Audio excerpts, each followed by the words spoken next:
or ask people to come out of the building, that you come up with your hands up, because we don't know if the shooter's going to try to escape, pretending that he's a victim also. So you've got to come out with your hands up, so police officers will now engage them, identify them, and find out who they are. And look at these officers, though, on the other side of the street, in the median. Exactly. You see them all huddled behind those cars. You see an armored vehicle closer to the tree line. Right. What's happening? Well, they're probably looking for cover here, because I don't.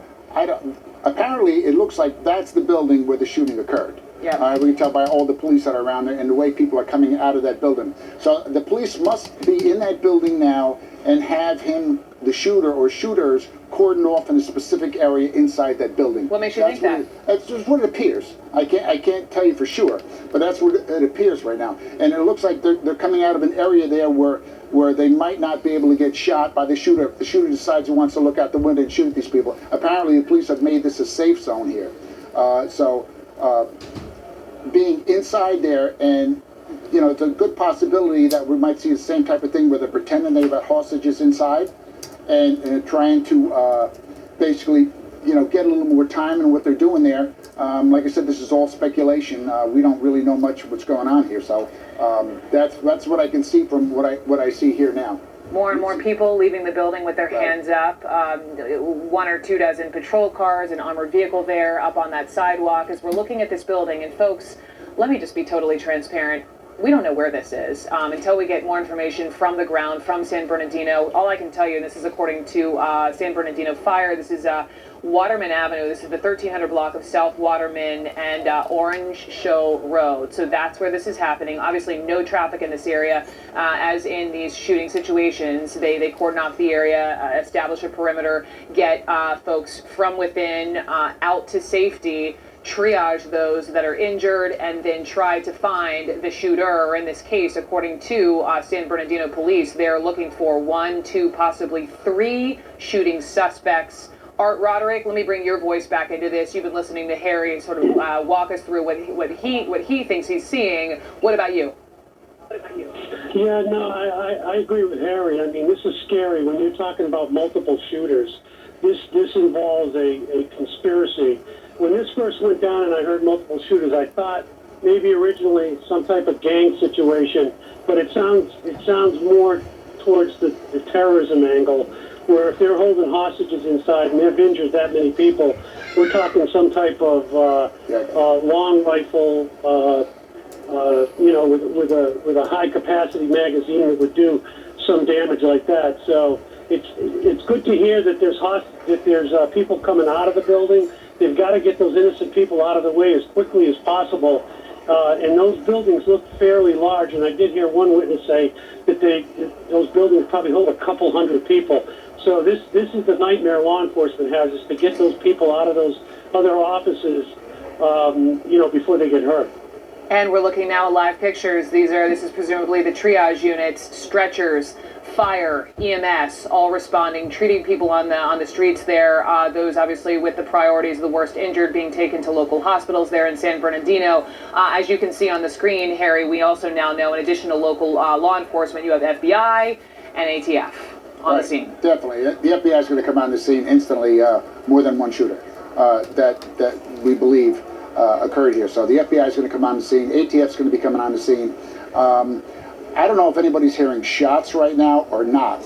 And it doesn't appear to me, by looking at the scene here, that any shots are being fired. I mean, now, the thing is, when the police responded instantly to the scene, and were they able to engage a shooter? If not, if they could not engage a shooter, were the shooters at that time trying to either escape, or did they kill themselves? We don't know, right? But you see a lot of police officers that aren't standing around in tactical positions. They're all standing around here. They're not behind cars. They're not hiding behind trees. That is a good possibility that the shooter's already taken care of. I don't see that in any of the pictures. There could be another building. I don't know. We see them coming out of that one building. You don't feel a sense of urgency? No, I don't see that at all. They're not taking defensive positions against this building.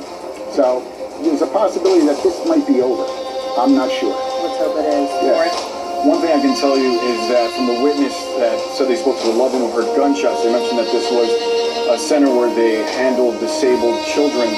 I can tell you that at the 1300 block of South Waterman Avenue, there's an inland regional center. Regional centers are spread out through California, and they are a nonprofit agency that assists Look at people. that. Sorry, forgive me. That looks urgent to me. Here we go. That's definitely urgent there. And you can see All of them, their guns they're drawn. all guns drawn. They're in defensive positions behind the vehicles. We want to pull Hopefully- away from that. Obviously, that's live pictures. We want to be very careful about what we show live here on CNN. You never know who could be watching live television from within the building. But so we now did we get know it. one Oh, thing. that's We your know fucking things excuse that now, should you be fucking lying piece of fucking the shit. have not been eliminated. You could tell by that action by the police. Sorry. So, just saying, as we've heard from several people, that there's a government agency nearby. This may be that government agency, the Inland Regional Center, where they handle people with disabilities, There you people go. with We heard someone developmental mention that. disabilities. They're apparently responsible for the coordination of services and case management for persons with developmental disabilities, diagnosis and assessment, preventative services to parents and people at risk of having developmental disabilities. This is straight from their website, and they are located at the 1300 block of Waterman Avenue. So even if this isn't exactly perhaps where the shooting took place, it's still nearby, something to consider those that were in the area when it started. Looking at, though, all these different cars, Harry or Well, Art. you see the way they're parked? You see where the vehicle parks? It looks like a lot of police vehicles came to the scene, just parked the vehicles and ran out. It looks as if they didn't even know exactly where the shooting was occurring. Maybe the first call happened in this location. We see all these cars here, and maybe they felt they couldn't go down this side block here. We see this other vehicle coming Look this at all way. those cars. That is a tremendous law enforcement. Well, you're gonna see that. Yeah, reminds me of Sandy Hook with all them fucking cars there, right? Not saying there ain't nothing didn't happen. I'm just saying it reminds me of Sandy Hook, guys. Something like this. You know, it's Ladies, what's up with you, ladies? Hope you had a good work day. Hope you got a good man there to give you a good foot massage. They come in and what severity of whether they're Stay tuned, baby. minor or anything like that. You can see that triage center being set up right now. Fire department is holding out right now as law enforcement is inside the building trying to figure out exactly what they have. Clearing that building, as you mentioned earlier, one by one. But you can see to the right here is But this should show you, when there's a mass shooting, there's fire departments and all kind of shit there. When they show you live shots and there's not fire department there, it ain't real. Figure out what they saw, who they saw, try to get an accurate number on how many shooters there are in the building. We've heard anywhere from 1 to 3 shooters. Get descriptions of those shooters so the law enforcement agencies and those tactical interaction teams, those interactive teams that are getting in there right away can make contact with these shooters if they haven't already. So right now they're going to bring them in, they're going to put them under this tree, and they're going to interview them shortly. We're going to pull out a little bit wider. We just got on scene. We have 2 helicopters on scene, so we're going to get you 2 pictures from Air 7 HD and the sister ship here that I'm in. And right now you can see this is the command post area. Just a lot of fire equipment, a lot of ambulances in here trying to figure out what we have. We're going to push back into the interchange here, try to see if there's anybody being treated down at the center right now. You can see there's a group of paramedics and the fire department in there. It looks like they do not have any victims there. It's hard to see right now. We're up at 3,000 feet trying to stay out of the way of law enforcement right now. But a very serious situation, a big response right here. Multiple agencies, multiple fire departments, all trying to converge on this. Right now it's a fog of war, trying to figure out what they've got going on. You can see some SWAT team members coming out the left side of your screen walking behind that fire engine. That's a good sign that they're all coming out and they're not rushing in. I don't know what that may mean, or whether the suspects have been stopped or not, but it doesn't appear to be any of these SWAT team members running in right now, so uncertain what that tells us. But right now we're hearing, at least from Rob McMillan's source, at least 12 fatalities, possibly 1 to 3 shooters right now, and that's what's going on right here. We're trying to figure out what we can see up here. We're going to try to get some more information. You can see some people being treated there on the northwest corner there of Waterman Drive, right near the facility, the Inland Regional Center facility. Again, this is a facility that treats...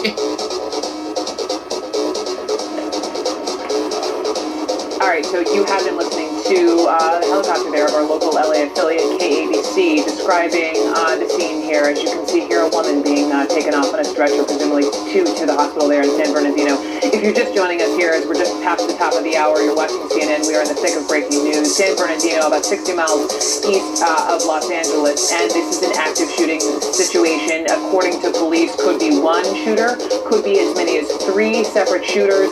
You just heard that chopper reporter describe fatalities. Those numbers CNN cannot confirm. Again, let me just be clear.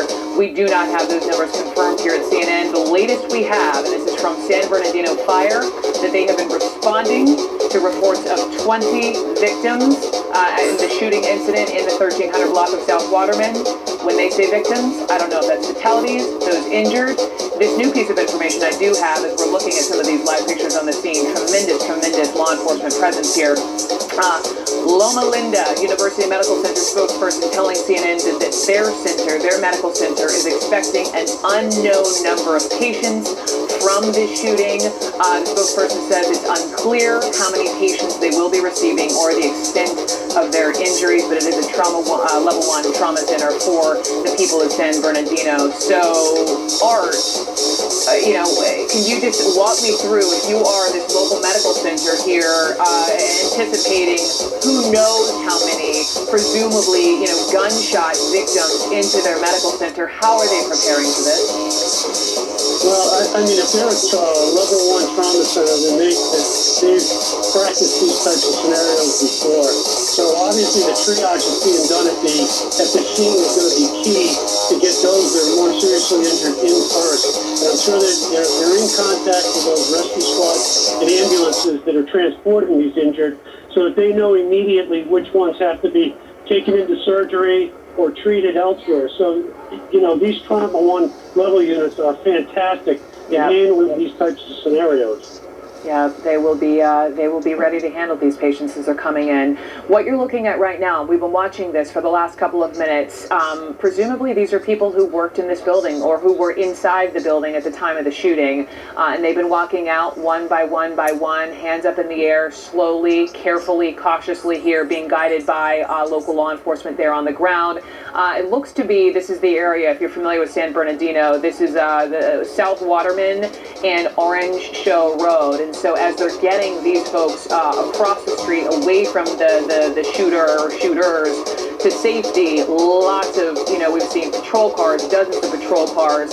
I've seen an armored vehicle up on the sidewalk closest to the center, and also ambulances, stretchers. We mentioned triage. A lot of times in situations like these, when you bring these victims out, they're color-coded depending on the severity of injuries. Thus, the higher the severity, the faster that person gets to this hospital. Harry Houck is with me, former NYPD detective and current CNN law enforcement analyst. Boris Sanchez is with me here on the desk in New York as well, as we've been covering this for the better part of the last hour here.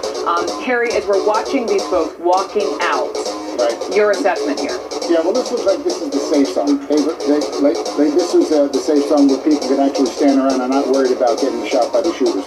So apparently the police there have the location where the shooters might be, have that area cordoned off, so they don't really have to worry about what's going on right here. Now, what's really important here is interviewing these people that were inside the scene, because what you need to do is you need to get the stories from these people, and the stories that are consistent with each other's are the ones that the police are going to have to follow. We need a description of the shooters. What did they wear? Now, we're going to find out if there's one or two. You might have a couple witnesses that saw one shooter and another couple witnesses that saw another shooter.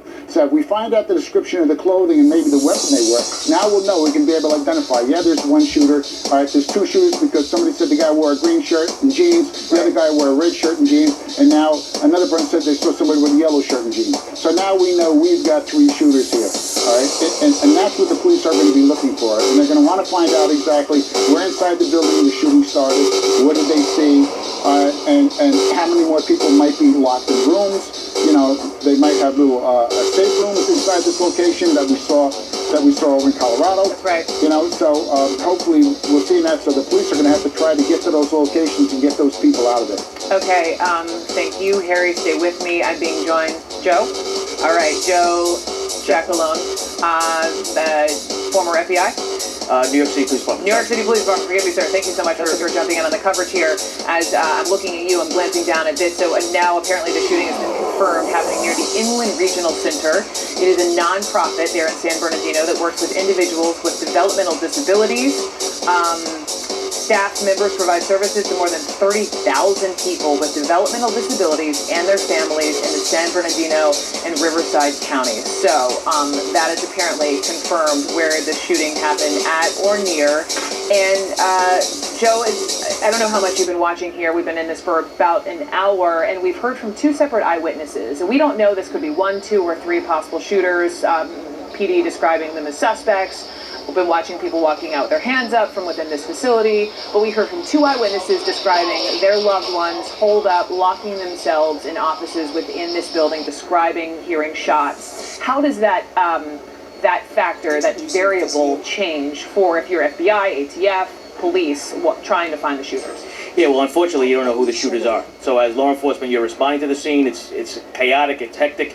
You got people maybe running out towards you. I mean, this is where some of the training comes in in respect of not only the police, but also with all the mass shootings that we've had, talking to people in all these organizations about what to do and what not to do in case this happens. So we hope for that this facility had some of this active shooter training, and that they know that they either try to escape first, try to hide out second, and the last thing that they have to do is fight. I mean, that's basically what you're going to be hoping for that happens in this place. I know hope is not a plan for law enforcement, but this is the only thing that they have right now so they can sort out through this whole chaotic mess about what they actually have here.